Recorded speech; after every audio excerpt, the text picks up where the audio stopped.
করে ছিঁড়ে বুকে ফেলে দেয়, প্যাকেটটা থাকে পড়ে, নেশা করে করে শেষ হয়ে যায়, কত প্রাণ যায় জোরে।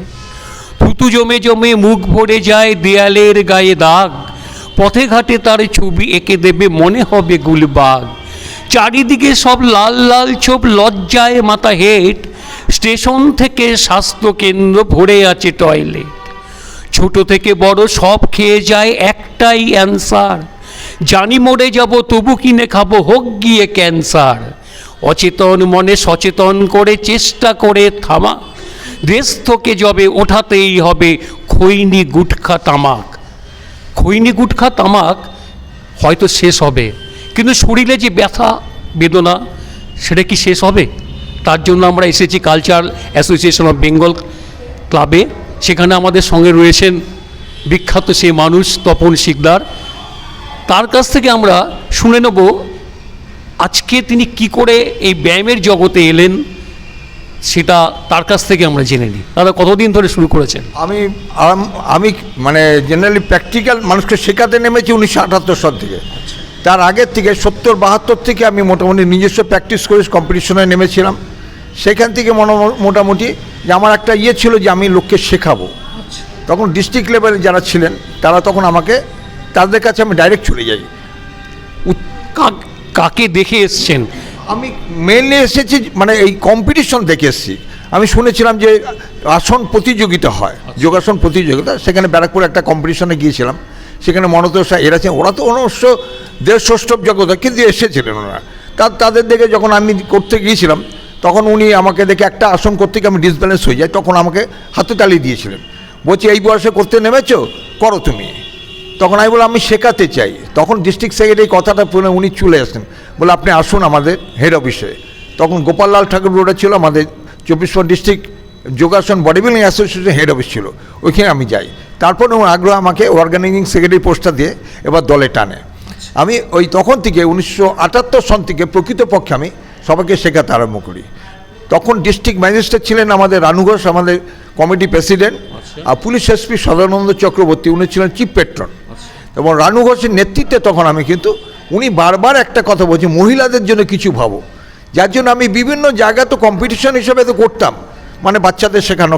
আর মহিলাদের জন্যে বনগাঁ থেকে 30 কিলোমিটার সিন্দ্রানি বলে একটি জায়গা আছে, সেখানে প্রথম একটা স্কুলে ক্যাম্প করি আমি মহিলাদের নিয়ে। প্রচুর মহিলা এসেছিল এবং একটা গ্রামের যে লোক এত সুন্দরভাবে মেনে নিয়েছে আমি ভাবতে পারিনি।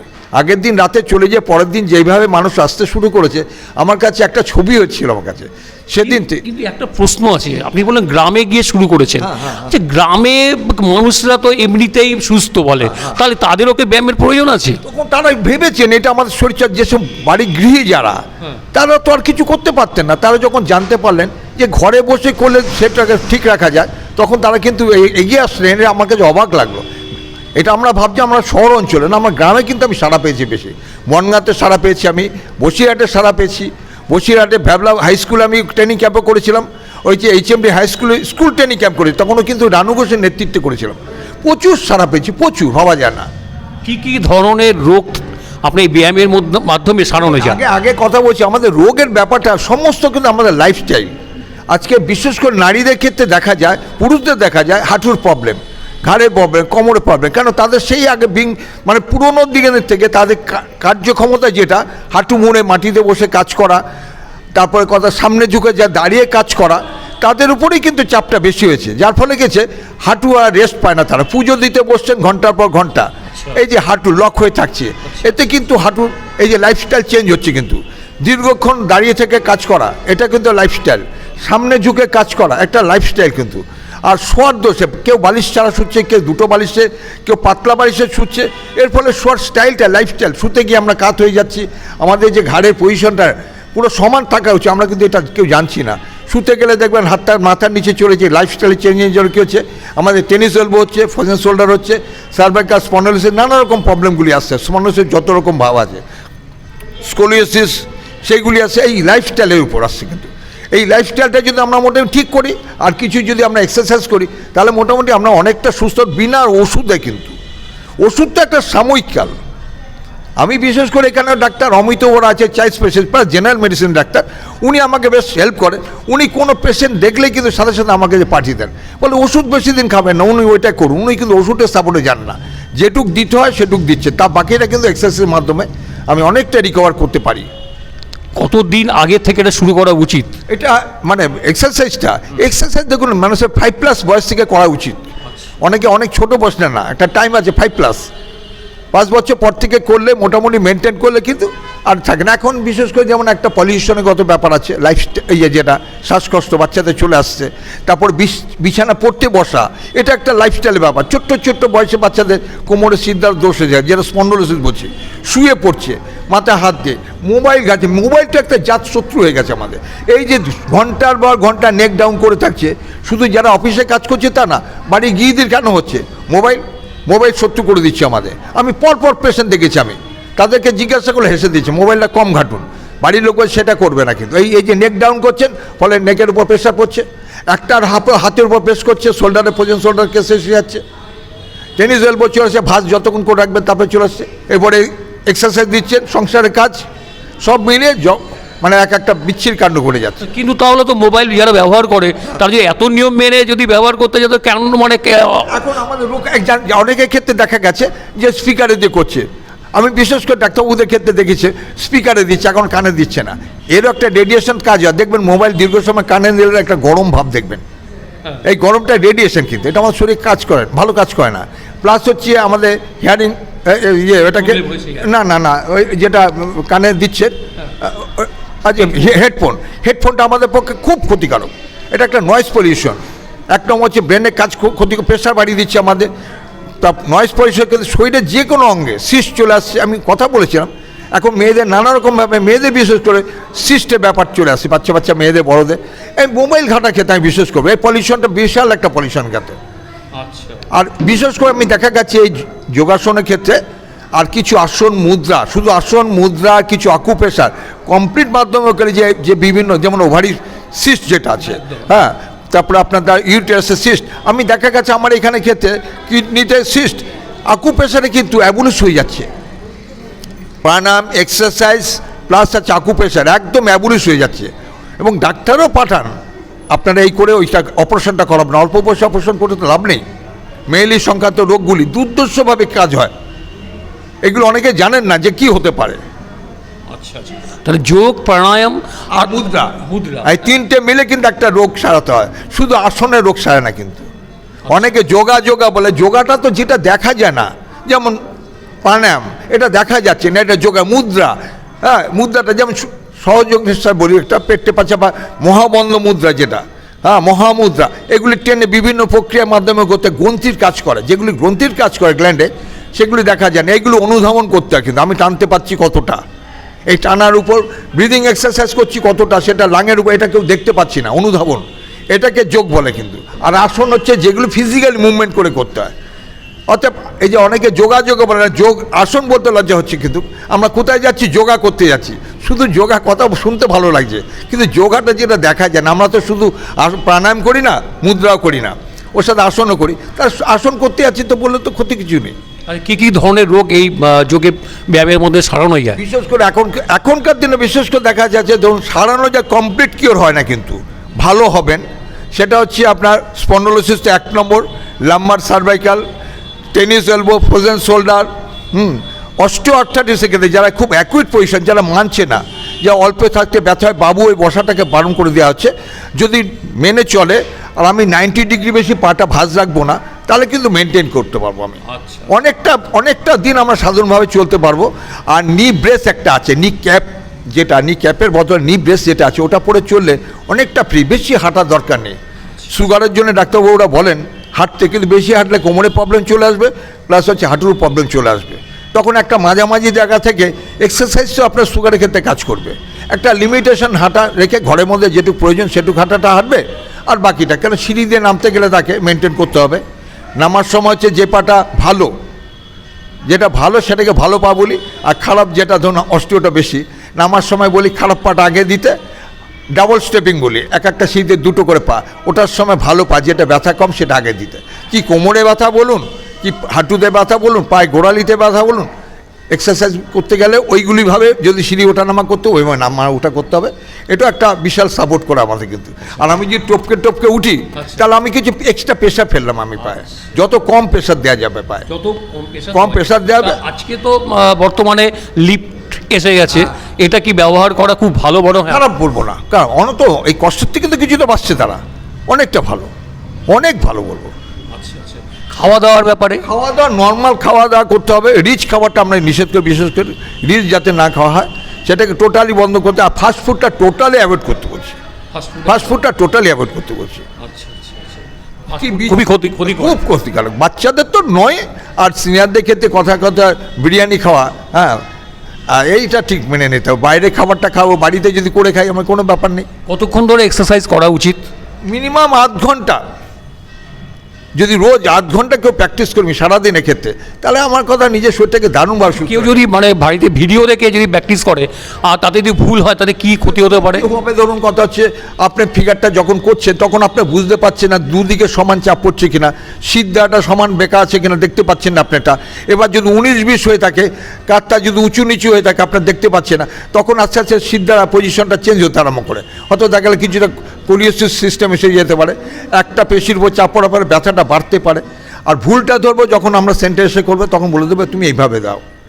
প্রতি সপ্তাহে এসে যে একবার চেক করে যায় মোটামুটি কন্টিনিউ করতে পারবে। তাহলে আপনি মহিলাদের কি বলবেন, কিভাবে ওদের জীবনে চলা উচিত এবং কীভাবে প্র্যাকটিস? আমি মহিলাদের বলবো যে যাদের উপায় নেই, তাদের সংসারের কাজে লিপ্ত থাকেন এবং তাদের ছাড়া চলে না, ওই জন্য বলবো সামনে একটা চেয়ার রাখতে, দাঁড়িয়ে যারা রান্না করছে দাঁড়িয়ে রান্না করে, কোনো একটা সাবজেক্টে যখন ধরুন কথা আছে সম্মান দিচ্ছে করছে, একটু করার পর এটা একটু রেস্ট নিক, কন্টিনিউ না দাঁড়িয়ে থেকে একটু রেস্টটা নিই, সামনে ঝুঁকতে না করছি অন্তত স্টেট হিসাবে ঝুঁকে যেন, তাহলে কোমরটা কিছুটা রেস্ট পাবে। দাঁড়িয়ে কন্টিনিউ না করা তাহলে হাঁটু কোমর দুটো আসবে একভাবে দাঁড়িয়ে থাকলে, আর সামনে বেশি ঝুঁকলে কোমরে প্রবলেমটা আসবে। কিন্তু কিছু কিছু ক্ষেত্রে তো কে হেল্প করবে তাকে, ওটুক করতে হবে, ওই জন্য দুবেলা এক্সারসাইজটা খুব প্রয়োজন আছে কিন্তু। আচ্ছা, মহিলা বলতে আমরা বিয়ের আগে যে মহিলা বুঝি তা আর বিয়ের পরে তাদের কি সবাইকে একই ব্যায়াম করতে পারে? একই টাইপের প্রায় একই রকম ব্যায়াম, একই বয়। একটু বয়স্কদের ক্ষেত্রে কিছু কিছু যারা কোনো ফিগার করতে পারে না ওনাদেরকে একটু ফিগার চেঞ্জ করে দেওয়া, যেটা ইজি করতে পারবে তাদের। আচ্ছা, আর খাওয়া দাওয়ার আপনি তো বলেই দিলেন যে ফাস্টফুড, কী ধরনের খাওয়া উচিত? নরমাল ডায়েট আপনার ধরুন আমার এই যে চিড়াটা, অনেকে চিড়া খাওয়া, চিড়াটা ওইভাবে কাঁচা জলে না ইয়ে করে একটু ওয়ার্ম ওয়াটারে ওটাকে মানে ধুয়ে নিয়ে খান, কোনো ক্ষতি করবে না। কাঁচা জলে কিন্তু অ্যাসিড ফর্ম করে কিনা আমি দেখেছি কাঁচা জলে। তারপর দিয়ে পাউরুটি অনেকে সেকে খাকটা, কন্টিনিউ পাউরুটি খাবেন না, হাতে গড়া রুটি খান, মুড়ি খান, কোনো অসুবিধা নেই, তরকারি দিয়ে খান, সবসময় ভাজা দিয়ে খেতে এমন কোনো নেই। যে বাচ্চাদের আজকাল দেখি বিভিন্ন রকম টিফিন দিচ্ছে, কি স্ন্যাক জাতীয় দিচ্ছে, চাউমিন করে দিচ্ছে, এই চাউমিন ঠান্ডা করে খেলে তার কি হতে পারে? স্কুলে যাচ্ছে যখন খাওয়ি দিচ্ছে বাবা, কি খাচ্ছে না, বেশি খাচ্ছে না, খাচ্ছে ভাত খাচ্ছে কিন্তু টিফিন দিচ্ছে, আবার আসছে যখন 4টের সময় তখন ভাতটা দিচ্ছে। কোনো দিন খেয়ে দেখবেন তো আপনি নিজে 4টের সময় যদি ভাত খাই, যেটুকুনি খাই, তারপর আপনার খিদে আসে নাকি? রাতে খাবারটা খাওয়াচ্ছেন কিন্তু চোখের খিদে খাওয়াচ্ছেন, কিন্তু প্রকৃত অর্থে খিদে খাওয়াচ্ছি না আমরা, যার পরিণাম কিছু পরবর্তী সময় বাচ্চাটা নানা রকম রোগে ভোগে, পেটে গ্যাস হয়ে যাচ্ছে, ও তো বুঝতে পারছে না বাচ্চাটা, খিদে রুচি থাকছে না তার, অল্পেতে চুল পেকে যাচ্ছে তাদের। এই যে অনিয়ম ফলটা, যেটা একটা বে টাইম স্কুল ছুটি হয়েছে, তার হয়তো 3টের সময় ছুটে এসছে, 5টার সময় এসে তাকে ভাত খাওয়াচ্ছে না, খেতে পাচ্ছে না, আর টিফিন দিচ্ছেন কিন্তু আবার সকালে কিছুটা খাওয়াই দিচ্ছে, আর সেটুকু না, বেশি না খাই, অল্প এসে দিন না, সামান্য একটু স্ন্যাক জাতীয় কিছু, বাড়িতে হাতে করা রুটি 2টো দিন, একটু মুড়ি দিন না, কিচ্ছু হবে না, ভাতটা দেবেন না ওই সময়। তার জন্য আজকে বাচ্চাদের চেহারা এত বেশি খারাপ হচ্ছে। কিন্তু আমি বারবার বলছি, এই যে অতিরিক্ত মায়েরা বেশি যত্ন নিতে গিয়ে দেখা যাচ্ছে আরও বেশি খারাপ করে দিচ্ছে। তাহলে বুঝতে পারলেন, অতিরিক্ত যত্ন যেমন বাচ্চার ক্ষতি করছে এবং অতিরিক্ত খাটনি কিন্তু মহিলাদেরও ক্ষতি করছে। এবার আপনার কিছু মহিলাদের সঙ্গে কথা বলবেন, তারা এখানে আছেন, তারা কতদিন ধরে শিখছেন, তারা কী উপকার পেয়েছেন, সেই কথাটা একটু শুনে নি তাদের কাছে। এবার তাহলে তপনদার ছাত্রছাত্রীদের সঙ্গে একটু কথা বলা যাক। ছাত্ররাও আসে এখানে, কিন্তু আজকে ছাত্রীরাই রয়েছেন। আপনার নামটা বলুন। শুভ্রা রায়। কতদিন ধরে এখানে আসছেন কালচার ক্লাব? আমি 4 বছর হলো। যে কী ব্যথা নিয়ে এসেছিলেন? ব্যথা না, আমি মোটামুটি গ্যাসের প্রবলেম ছিল, আর একটু মানে পেটের প্রবলেমটা বেশি ছিল, এমনি ব্যথা সেরকম ছিল না, কিন্তু সেটা আমার অনেকটাই রিকভারি হয়েছে। আচ্ছা, কত বছর ধরে? 4 বছর। 4 বছরে তো ফলটা ভালোই পেয়েছে? ফল ভালো পেয়েছি। সবচেয়ে বড় কথা, এই বয়সে যেটা আমাদের দরকার, মানে হাত পা একটু নাড়ানো চাড়ানো, সেইটা করে আর কি, মানে শরীর অনেক ফিট আছে, Fit আছে। সেটাই আর আচ্ছা আপনি কত বছর, আপনার নামটা বলুন আগে। পম্পা বসা, কত বছর ধরে আছে? 11 বছর। 11 বছর।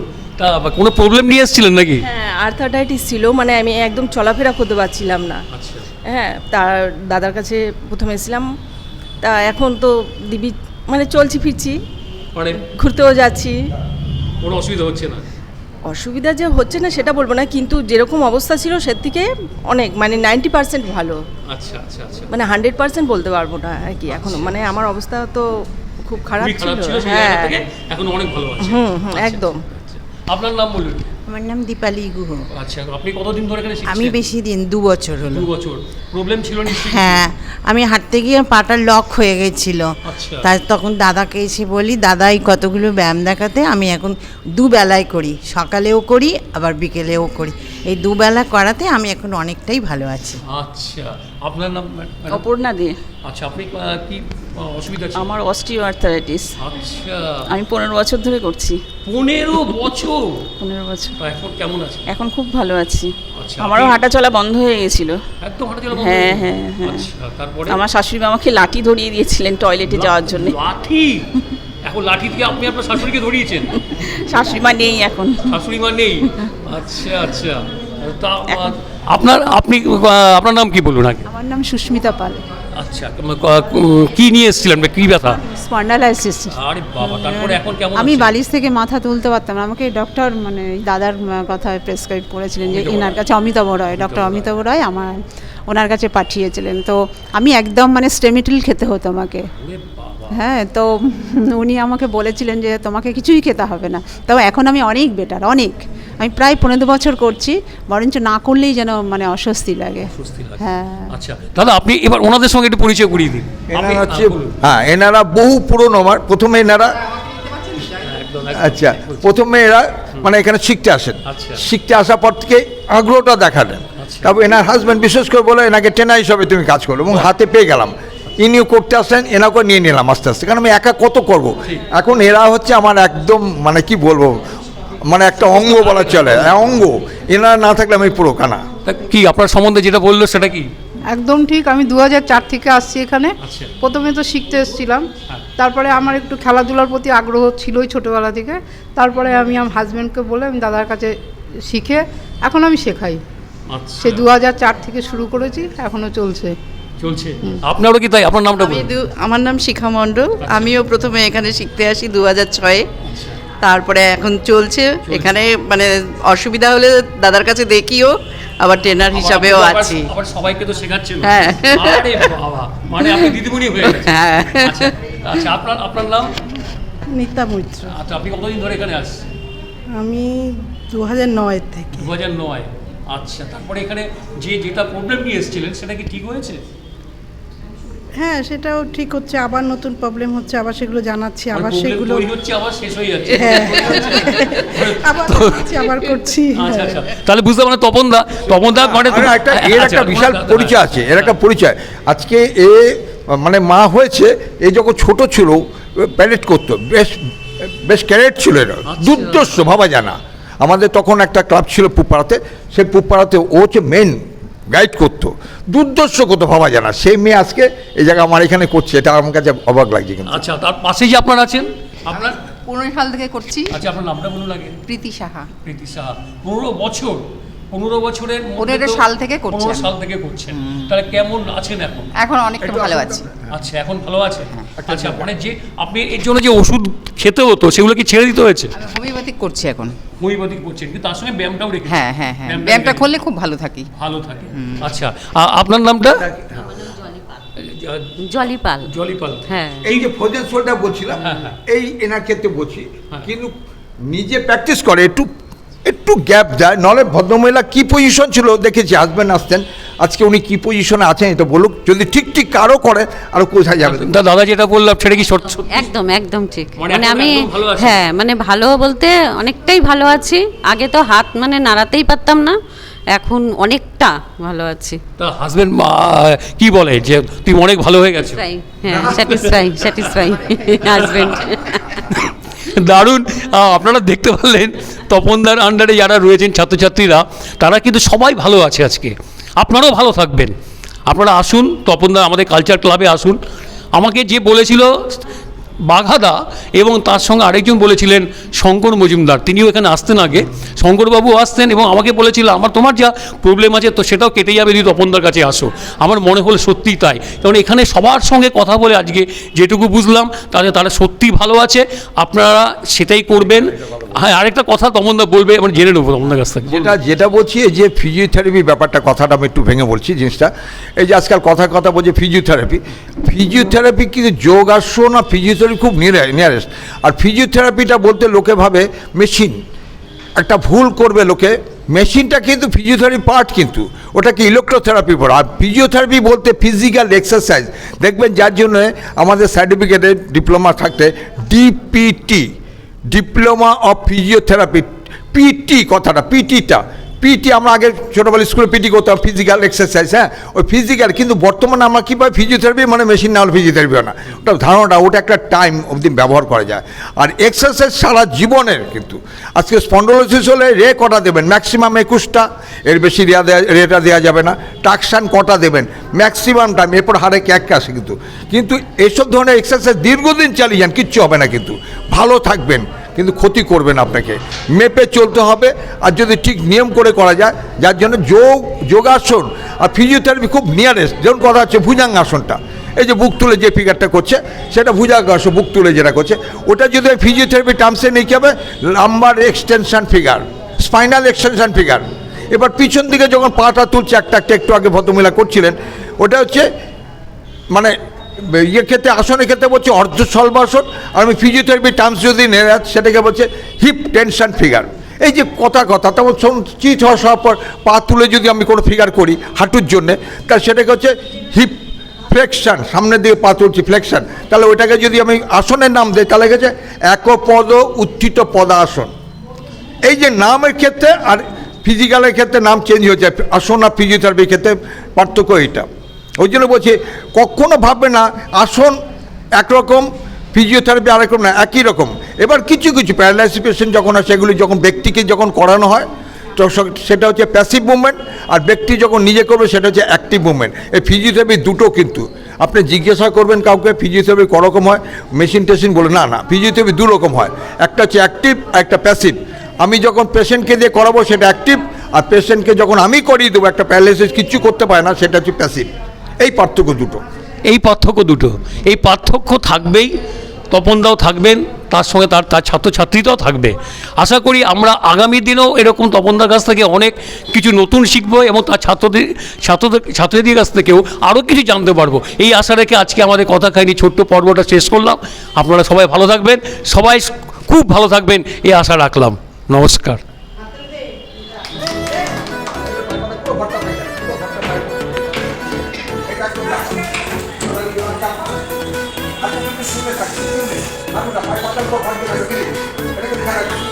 চেষ্টা করুন,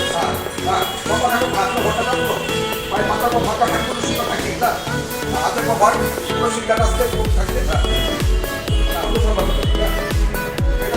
দুরকম হবে, আরেকটা পাশে আপনি দুরকম হবে, প্রথমে ডান পাটা, নিচে পাটা টাইট থাকবে, একই রকম হাঁটু টাইট, দম নিয়ে আটকে রাখতে হবে। 1 2 3 4 5 6 7 8 9 10, আমি আমার ডান পা ঠিক সেট, হাঁটু কিন্তু শূন্য থাকছে, হাঁটু টাইট, দুটো হাঁটু এক, নামিয়ে উঠবে না। 2 3 4 5 6 7 8 9 10।